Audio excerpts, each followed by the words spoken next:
Yata Ramírez de la dirección y conducción de Entérate con Leslie. Tenemos una edición muy especial.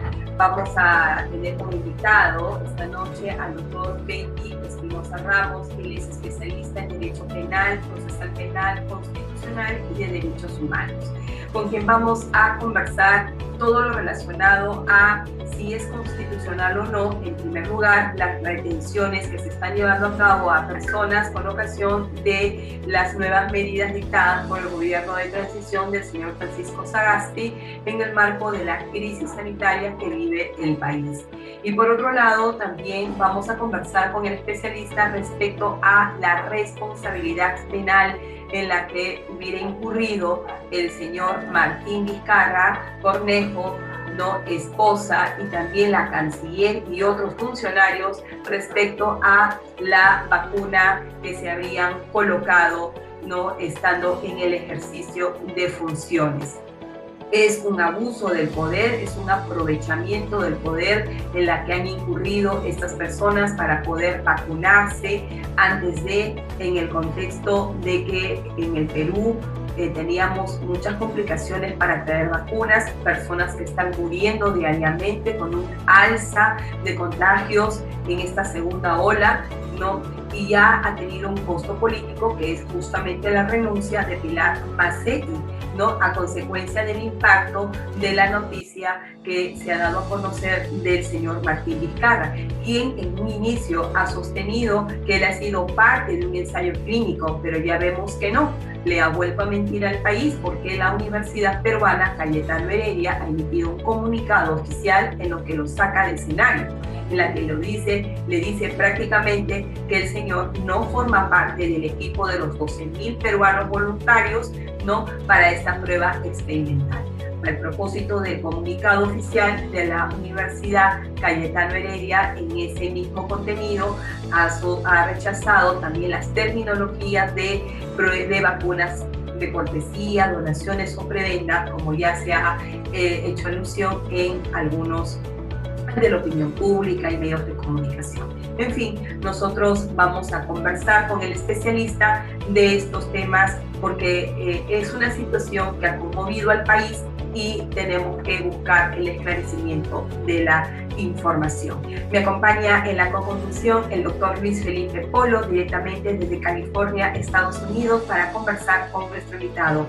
No sin antes proyectarte al grupo educativo Capacítate Perú, una empresa asociada a la Cámara de Comercio de Lima. Veamos un poco más sobre el grupo educativo Capacítate Perú. Adelante, producción.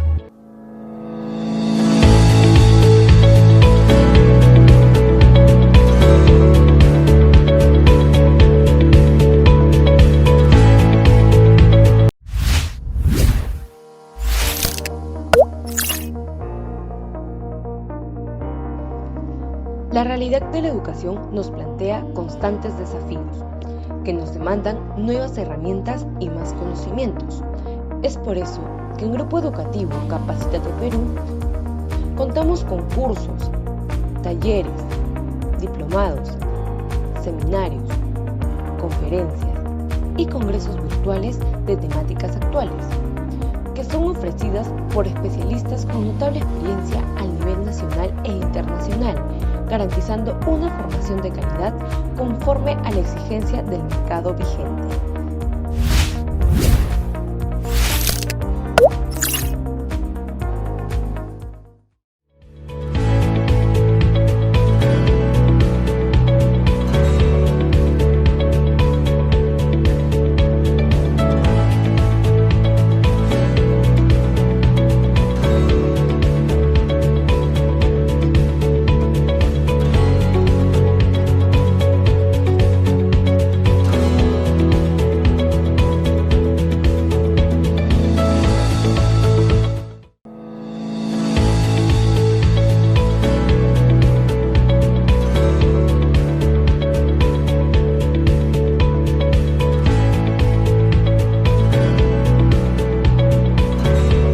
Amigos, muy buenas noches. Regresamos entonces al primer bloque de entrevistas y tenemos a nuestro invitado distinguido y especial en esta ocasión, al doctor Benji Espinosa Ramos.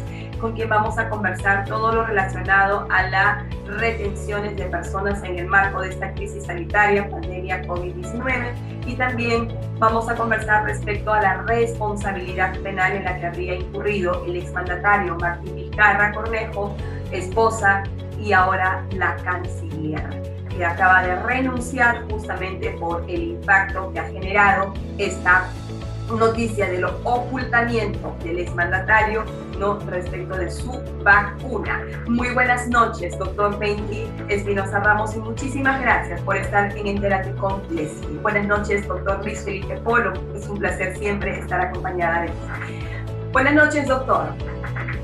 Muy buenas noches y gracias por la invitación, doctora Leslie, doctor Polo. Para mí es un placer estar con ustedes y estoy a su entera disposición para poder intercambiar ideas sobre estos dos temas que son de absoluta relevancia. Doctor Luis Felipe Polo, comenzamos con usted. Sí, muchísimas gracias, Leslie. ¿Qué tal, doctor Espinosa? Encantado. Todo este tema de la retención y la detención es bastante confuso en la población. Parece es un verso, pero realmente se da así. Y mucha, en general, pues la ciudadanía, no solamente en Perú, sino en muchos países, no dominan absolutamente nada de temas constitucionales, de sus derechos, simplemente los más básicos.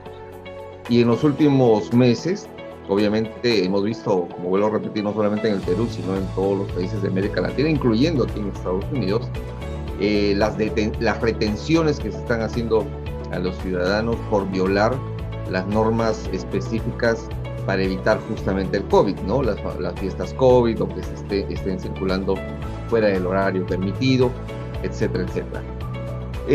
¿Cuál sería la diferencia doctrinaria entre detención, retención, y cuál es el precepto constitucional que tenemos en el Perú? Sí, bien, muchas gracias por la pregunta, porque permite desarrollar, claro, finalmente entre retención y detención, gramaticalmente el cambio es una consonante, R por S, por D. Sin embargo, tiene profundos significados de diferencia. Primero, mientras la retención tiene por fin la identificación, la detención tiene por fin privar de la libertad a una persona con el propósito de realizar actos de investigación urgentes. La retención se hace hasta 4 horas. La detención se da por 48 horas o por 15 días en 3 delitos: espionaje, tráfico de drogas, terrorismo, y se ha añadido crimen organizado también. Y por último, la retención no implica estar preso en un calabozo con marrocas, con esposas. En cambio, la detención sí. Esas serían las 4 primeras diferencias entre uno y otro. Ahora, ¿qué pasa? Efectivamente, ¿no? Retienen a las personas, pero ¿qué pasa en el supuesto donde alguno de los que iba a ser retenido fuga en ese momento porque no quieren que lo retengan y la policía lo atrapa? ¿Cuál sería el efecto legal en ese caso? Claro, fugar de una retención podría calificar como un delito de resistencia a la autoridad. Sin embargo, la ley penal peruana, específicamente el artículo 368, coloca un supuesto de eximencia de responsabilidad penal en el caso de que se trate de la propia detención. Como conocemos, se puede hacer una interpretación, una aplicación analógica de este precepto en el caso de detención y retención. ¿Por qué? Porque favorece las libertades del investigado, y en ese caso sí se permite la analogía, ¿no? No se permite para restringir, pero sí para proteger más los derechos de las personas. Pero eso significaría que todo el mundo se fugue en el momento en que la policía intervenga, por ejemplo, una fiesta, una reunión, un partidito de fútbol, una pichanguita. Entonces todo el mundo diga, total, no me va a pasar nada, entonces fuguémonos, que nos agarren, pero nos van a soltar. Y eso no llevaría un poco a la irresponsabilidad incluso de la gente para continuar con los contagios y todas las consecuencias que conlleva el COVID. Claro, el asunto es que si es que eludir la obligación de estar ahí para retenerte es en realidad un deber, o es más bien, es el ejercicio de un derecho contra un mandato legítimo o ilegítimo. Porque si hablamos del caso peruano específicamente, el Decreto Supremo 006-2021 establece un supuesto que para mí es inconstitucional. Porque, vamos, en el Perú ya existe la retención, decía yo, con fines de identificación. La policía te retiene y no tienes DNI, muy bien, te llevo para identificarte. Puedo demorar hasta 4 horas. Si no te identifico, te suelto. ¿Sí? Lo que ha añadido este Decreto Supremo, que lo hemos calificado como una figura de retención sanitaria, es que además de buscar la identificación, te impone un castigo. ¿Cuál es el castigo? El confinamiento en un centro de retención ad hoc, creado específicamente en una cancha, en una posta médica, en algún colegio público, en cualquier espacio del Estado que pueda servir, en municipalidades, en gobiernos regionales, donde fuere, y en donde la policía y las Fuerzas Armadas pueden retener. De hecho, es una medida inconstitucional porque primero se da a través de un decreto supremo, y la propia Constitución es bastante clara cuando dice que toda forma de restricción a la libertad, artículo 224b de la Constitución, tiene que hacerse a través de una ley. El decreto supremo es infralegal. Nos queda muy claro el precepto legal sobre la retención y las retenciones, y ante una retención, ¿qué proceso constitucional, qué acción yo puedo interponer? ¿Un habeas corpus restrictivo o restringido? Exacto, un habeas corpus restrictivo o restringido, que es aquel tipología o modalidad de habeas corpus que se incoa cuando no hay una privación de la libertad, como habría en una detención, sino lo que hay es una restricción a la libertad. Son dos conceptos distintos. Privación de restricción. La restricción supone molestia, la restricción supone un bemol, una dificultad para poder desplazarte con absoluta normalidad, y en ese sentido lo que cabe, más que un habeas corpus reparador, es un habeas corpus restrictivo, conforme al tenor además de la jurisprudencia del Tribunal Constitucional, ¿no? Cito por todos el caso Aponte Chuquihuanca. Bueno, ¿y el gobierno no ha evaluado, en su opinión, esta situación, que al dar una medida restrictiva de la libertad a través de un decreto supremo, no ha evaluado con sus asesores, con su gabinete, porque ahí tenemos al ministro de Justicia, que es el asesor jurídico del Estado, no ha evaluado esta situación, que las personas pueden interponer un habeas corpus? Imagínense todo lo que va a acarrear esta situación. Hay miles de personas que están retenidas por 4 horas. Tengo entendido que son 4 horas como máximo que se puede retener a una persona, ¿no? Y sus abogados evidentemente van a interponer un habeas corpus restringido según fuere el caso. Y esta situación no ha evaluado previamente el gobierno para poder evitar justamente dañar, ¿no?, la libertad de las personas. Al parecer no. Al parecer la prisa ha sido una mala consejera en este caso, y de hecho yo les comento, doctora Leslie, doctor Luis Felipe Polo, les comento que yo he presentado, en el estudio jurídico, hemos presentado una demanda de acción popular, porque al tratarse del decreto supremo, una norma infralegal que vulnera en forma y fondo la Constitución, hemos presentado una acción popular para que la Sala Civil, que es la competente para que conozca esta materia, expulse esta norma del ordenamiento jurídico. Ok, muy bien. Luis Felipe, ¿tienes alguna otra pregunta respecto al tema? Si no, para pasar al caso Vizcarra, para que no nos gane el tiempo. Solo una preguntita. ¿Cómo está el recurso de acción popular que ha presentado? ¿En qué estado está? Sí, aún no hay calificación, estamos a la espera de la calificación. Esperemos que se admita, se corra traslado a la otra parte, para luego de eso, presentados unos alegatos ampliatorios, pedir el informe oral y pueda la Sala Civil fallar.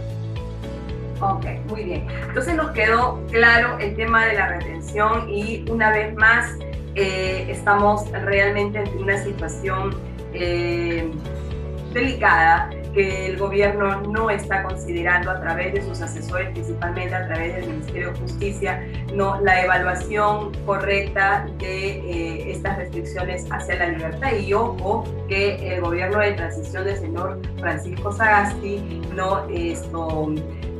digamos, tiene bastante interacción con los sistemas de protección de derechos humanos, ¿no? Y por ahí hay que comenzar, y ya la Comisión también ha sacado varios pronunciamientos, ¿no?, respecto de que los gobiernos tienen que respetar los derechos de las personas y no ejercer un abuso de ellos en medio de esta pandemia.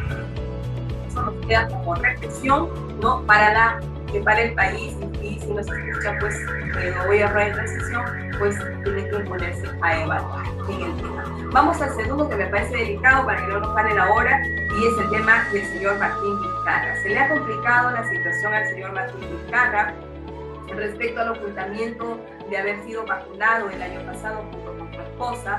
Él ha incurrido en una suerte de contradicciones porque él ha establecido públicamente, o habría señalado públicamente, de que había sido parte de un equipo de 12.000 voluntarios, ¿no?, para la prueba experimental. Y aquí Luis Felipe Polo puede agregar mucho en el tema, porque él ha sido un voluntario, ¿no?, para las vacunas Pfizer, ¿no? Entonces, si él sabe perfectamente cómo es el procedimiento, ¿no? Y el señor Martín Vizcarra ha sacado un formulario en la que no guarda ningún tipo de relación con lo que se le ha hecho firmar a los 12.000 peruanos. Y la Universidad Cayetano Heredia ha sido tajante al decir que ellos no formaron parte del equipo de voluntarios.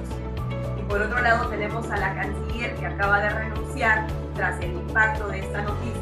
Entonces, doctor Benji, usted también es un especialista en derechos humanos, constitucional y procesal penal. ¿Qué tipos penales se estaría incluyendo o configurando en el caso Martín Vizcarra, esposa, canciller ascendida? A ver, lo primero que hay que decir es que Martín Vizcarra mintió de manera descarada, mintió de manera inverecunda, vergonzosa. Es absolutamente claro que mintió cuando va moldeando su versión conforme aparecen datos, conforme aparecen desmentidos. Primero dijo que era casi un héroe, una suerte de Daniel Alcides Carrión del 2021. Y entonces habría que celebrar el acto de heroico que había realizado. Luego, que era parte, digamos, dentro de un grupo de 12.000 ciudadanos peruanos, y que él y su esposa habrían ingresado, lo cual es absolutamente falso.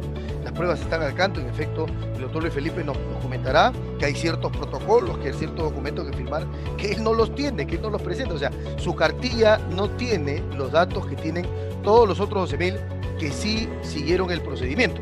¿Cómo se llama eso? Eso se llama, antes de entrar a los tipos penales, se llama abuso de poder. Eso se llama tomar ventaja del cargo. Y eso es, vamos a partir de esa premisa, porque a partir de ahí, fíjense, yo he escuchado a algunos colegas míos que han dicho, penalistas también, que podría haber peculado. Yo creo que no, porque el peculado exige, conforme las reglas del artículo 387 del Código Penal, que te apropies para sí o para otro un caudal o efectos públicos.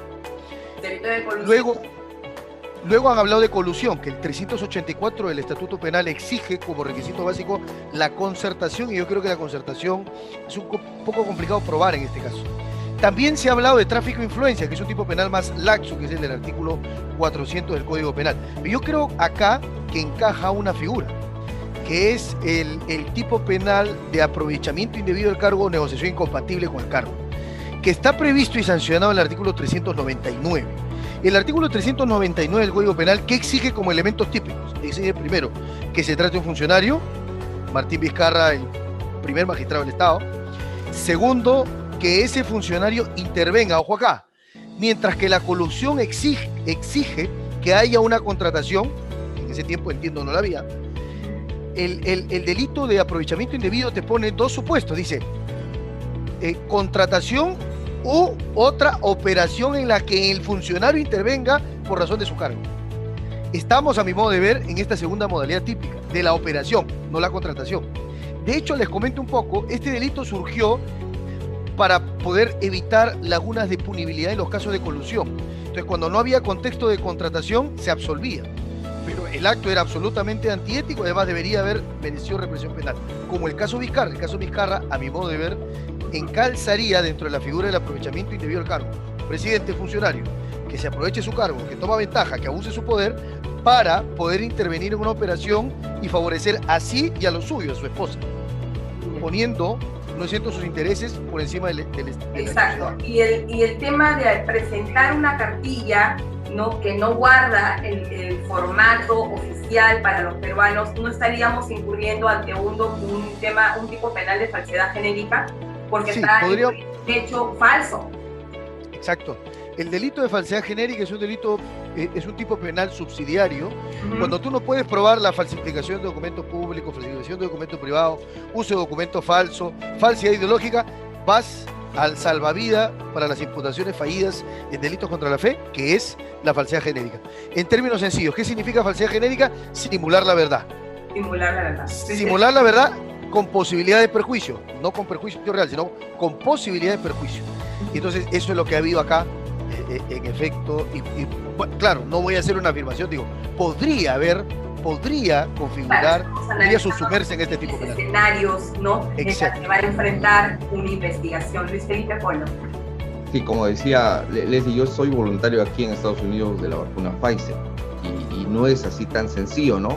Que yo llego, me vacuna, me da mi cartoncito y me voy. Para eso hay una serie de pruebas. A mí antes de vacunarme me hicieron examen de sangre, me hicieron examen de COVID, me hicieron un chequeo general, y eso no es que me lo hicieron a mí, eso lo hacen absolutamente a todos los voluntarios, porque ese es el protocolo para ser voluntario, y al final recién te ponen la vacuna. Ahora, la vacuna incluso tiene un seguimiento. Yo cada semana tengo que estar informando sobre mi estado de salud a Pfizer a través de una aplicación, y eso lo hacen todos los voluntarios, porque no se trata de que tienes la vacuna y ahí nos cuentas cómo te va dentro de 3 meses, ¿no? Tiene todo un seguimiento.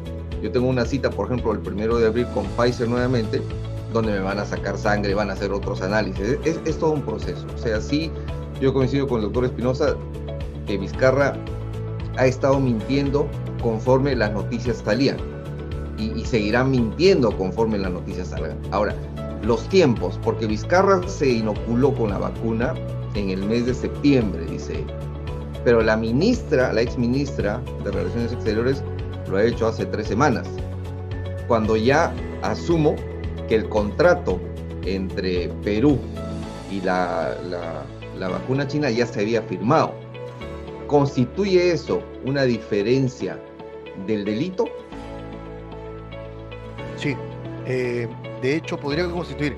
Para el caso de la ministra podríamos darle otro tratamiento. A ver, para la colusión, la diferencia entre cohecho y la colusión, en términos sencillos. El cohecho es un delito de corrupción genérico que no exige determinado contexto típico. La colusión requiere necesariamente un proceso de contratación de bienes, obras o servicios. El problema está en que la colusión exige además que el funcionario intervenga de manera directa o indirecta en ese proceso de contratación. Ahora, se podría argumentar, hablo como digamos, como podría razonar el Ministerio Público, se podría argumentar de que la canciller, la ministra, estaría involucrada en este proceso, ¿no es cierto?, de contratación, no de manera directa, sino de manera indirecta, y por tanto habría tomado ventaja. Claro, insisto, acá nuevamente el núcleo central de la imputación en colusión es la concertación. Tendría que probarse que ella se puso de acuerdo con la empresa que ganó, que la ventaja o su beneficio era que toman la vacuna ella, su familia, en fin, ¿cómo sería? Yo creo que sería más fácil plantear una investigación por cohecho para el caso de la canciller o la ex canciller. ¿Por qué? Porque el cohecho del artículo 393 del Código Penal no exige ningún contexto, y sí, en cambio, exige un medio corruptor que es bastante laxo. De hecho, ¿cuándo se comete cohecho pasivo propio? Cuando el funcionario recibe una ventaja, está la vacuna, cuando acepta una promesa que puede hacerse a futuro para poder violar sus obligaciones. En ese caso se comete cohecho pasivo propio. Yo creo que para el caso de la ex canciller aplicaría mejor esta figura penal. O sea que no se libra de una responsabilidad penal, no se libra de una investigación penal la canciller por... No se libra de ser investigada, en efecto. Ser investigada por ese tema. Y la carta de renuncia de la canciller decía justamente, tras justificar el por qué lo hizo, bueno, ella consideró de que le habrían asesorado o le habrían indicado que se vacune con una remanente de dosis que quedó de la Universidad Cayetano Heredia. Eso es lo que dice la carta, y eso es público, todo el mundo lo ha leído, no estamos inventando nada, eso está en la carta, ¿no?, de la ministra, de la ex ministra. Y finalmente decide de reconocer el grave error que cometió, y por eso se pone en posición. Ahora, el problema aquí es que, ya para finalizar la entrevista, el problema aquí es que en el caso de la ministra, y en el caso de Martín Vizcarra, la investigación va a tener que centrarse en ver quiénes son las personas que conocieron o que supieron, ¿no?, encubrieron, ¿no?, esta situación, porque en el caso de la esposa de Martín Vizcarra no es funcionaria pública, es la ex primera dama, pero podría, en el caso de ella, estar inmersa o incursa en una investigación por encubrimiento real. Sí, pero más que el encubrimiento supone básicamente la alteración de pruebas materiales del delito, la obstrucción respecto de pruebas testimoniales. Yo aconsejaría ahí, por ejemplo, plantear utilizar el tercer párrafo del artículo 25. El tercer párrafo del artículo 25 es una novedad, tiene poco más de 4 años en el Perú. Introduce o deja claro que en el Perú rige la teoría de la unidad del título de imputación, es decir, que si el presidente comete un delito, que solo puede cometer el que es un delito especial, es un delito de corrupción de funcionarios, quien la ayuda, que es la esposa, por ejemplo, la primera dama, como queramos llamar, para cometer el delito, sería cómplice de ese mismo delito que define el presidente. Podrá preguntarse, pero ella no es funcionaria pública, sí. Pero eso era en la medida en que se acogiera la tesis anterior, la de la ruptura del título de imputación. Como ahora el artículo 25, tercer párrafo del Código Penal, asume la unidad, entonces lo que manda es lo que haga el presidente, el funcionario. Quien ayuda, aunque no sea funcionario, es cómplice del delito de corrupción. Delicada situación entonces para la ex primera dama, para la canciller también de la República, la señora, la embajadora Elizabeth Castete, y están desfilando otros funcionarios. Yo me centraba más en el tema de que si este hecho de la canciller lo sabía o no el presidente Sagasti, la premier. Ayer en la noche han desfilado por el Twitter una serie de declaraciones juradas, ¿no?, de los ministros actuales, diciendo que ellos no se han sometido a ningún tipo de ensayo clínico, ni mucho menos se han vacunado. Lo cierto es que ya hay una situación que lamentamos, que se afecta a todo un país en el contexto en que la gente está muriendo justamente por falta de vacunas, por falta de atención. Tenemos un alto índice de contagiados en esta segunda ola y descubrimos que funcionarios públicos, ¿no?, exmandatarios, se habían vacunado, ¿no? Entonces, eso realmente duele, ¿no? Es una gran bofetada que le han dado al país. Para mí, honestamente, se han burlado del país, ¿no? Y esto duele en el alma, porque nos sentimos impotentes frente a una situación como esta, sinceramente, ¿no? Le agradecemos al doctor Benji Espinosa Ramos por su participación en el programa. Gracias, Luis Felipe Benji. Palabras finales para cerrar. Sí, doctora Leslie, doctor Luis Felipe, ha sido un verdadero placer este parlamento en tres voces. Lo cierto es que yo siempre acudo a mis maestros helénicos, a los griegos, a Platón, quien a los 27 años conoció a Sócrates, un año después lo perdió porque vio cómo su maestro, dando un ejemplo de civismo y de respeto al ordenamiento jurídico ateniense, bebió la cicuta porque él entendía que hacerlo de otro modo era dar un mal ejemplo a todos los ciudadanos y en especial a sus discípulos como Platón. Platón decía que cuando uno llega al poder, uno tiene que tener don de servicio. Si no quiere servir, entonces no debe tener poder. Por eso decía que solo buscando el bien de nuestros semejantes encontramos el nuestro. Qué lástima que eso no lo haya entendido el expresidente Vizcarra. No solo el expresidente, sino la clase política en general en el país, que se han ausentado del bienestar común. Gracias, doctor Benji Espinosa Ramos, por su participación. Gracias, Luis Felipe. Nosotros retornamos con el segundo bloque en el Debate Político. Muy buenas noches.